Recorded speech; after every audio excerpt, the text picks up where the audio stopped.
Hello, আসসালামু আলাইকুম everyone. চলে এলাম নতুন একটা ভিডিও নিয়ে। আজকের রেসিপি মিষ্টি কুমড়ো দিয়ে চিংড়ি মাছের তরকারি। মিষ্টি কুমড়ো দিয়ে চিংড়ি মাছ কিভাবে রান্না করব সেটা আজকে এই ভিডিওতে দেখতে পাবেন। চলুন তাহলে দেখে নেই। এখানে আমি মিষ্টি কুমড়োগুলো সাইজ মতো কেটে নিয়েছি এবং চিংড়ি মাছগুলো কেটে ভালো করে ধুয়ে নিয়েছি।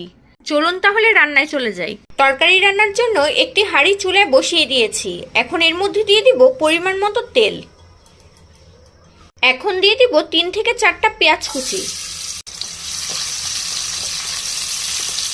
দিয়ে দিব হাফ চা চামচ পরিমাণ পাঁচফোড়ন। এতে তরকারিতে সুন্দর একটা স্মেল ছড়াবে। এখন দিয়ে দিব ধুয়ে রাখা চিংড়ি মাছগুলো। এখানে নিয়েছি 2 চা চামচ পরিমাণ হলুদ গুঁড়ো, 1 চা চামচ পরিমাণ মরিচ গুঁড়ো, 1 চা চামচ পরিমাণ নিয়েছি ধনিয়া গুঁড়ো আর নিয়েছি পরিমাণ মতো লবণ। এখন সবগুলো একসাথে ভালো করে নেড়ে নিব।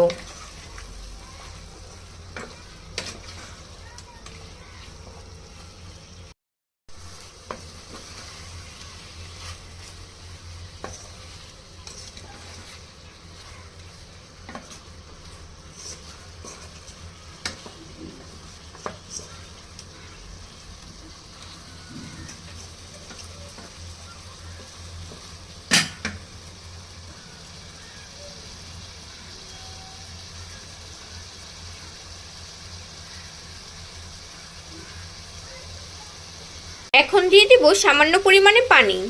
চুলার তাপটা মিডিয়াম আঁচে রেখে মাছগুলো ভালো করে কষিয়ে নিব। মাছগুলো ভালো করে কষিয়ে নিয়েছি, এখন তুলে নিব।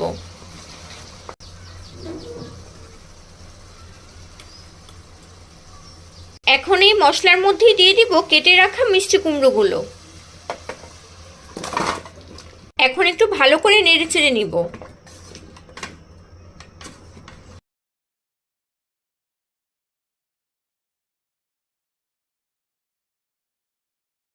চুলার তাপটা মিডিয়াম আঁচে রেখে ঢাকনা দিয়ে ঢেকে রাখবো 10 মিনিটের জন্য। 10 মিনিট পর ঢাকনা খুলে দেখে নিব।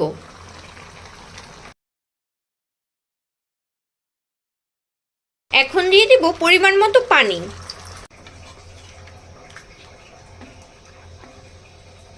এখন চুলার তাপটা হাইতে থাকবে। এখন 5 মিনিটের জন্য ঢাকনা দিয়ে ঢেকে রাখবো। ফিরে এলাম 5 মিনিট পর। দেখুন তরকারিটা বলক চলে এসেছে। এখন চুলার তাপটা মিডিয়াম আঁচে থাকবে। দিয়ে দিব কিছু কাঁচামরিচ। এখন দিয়ে দিব কষিয়ে রাখা চিংড়ি মাছগুলো। এখন আর নাড়াচাড়া করা যাবে না, এভাবে খুরচুনির সাহায্যে মাছগুলো ছড়িয়ে দিব। এখন দিয়ে দিব 1 চা চামচ পরিমাণ জিরা গুঁড়ো। এভাবে চুলায় 10 মিনিট ঢাকনা দিয়ে ঢেকে জাল দিয়ে নিব। 10 মিনিট পর ঢাকনা খুলে দেখে নিব। এখন দিয়ে দিব ধনেপাতা কুচি, আর এতে তরকারিতে সুন্দর একটা স্মেল ছড়াবে।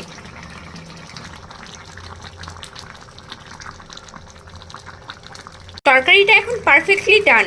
এখন নামিয়ে পরিবেশন করে নিব। নামিয়ে পরিবেশন করে নিয়েছি। রেডি হয়ে গেল আজকের রেসিপি মিষ্টি কুমড়ো দিয়ে চিংড়ি মাছের তরকারি। আপনাদের যদি আমার এই ভিডিওটা ভালো লেগে থাকে বাসায় এভাবে একবার হলেও ট্রাই করবেন। আমার ভিডিওতে একটা লাইক এবং শেয়ার করে দিবেন। আমার চ্যানেলে যদি নতুন হয়ে থাকেন আমার চ্যানেলটি সাবস্ক্রাইব করে আমার পাশে থাকবেন। আল্লাহ।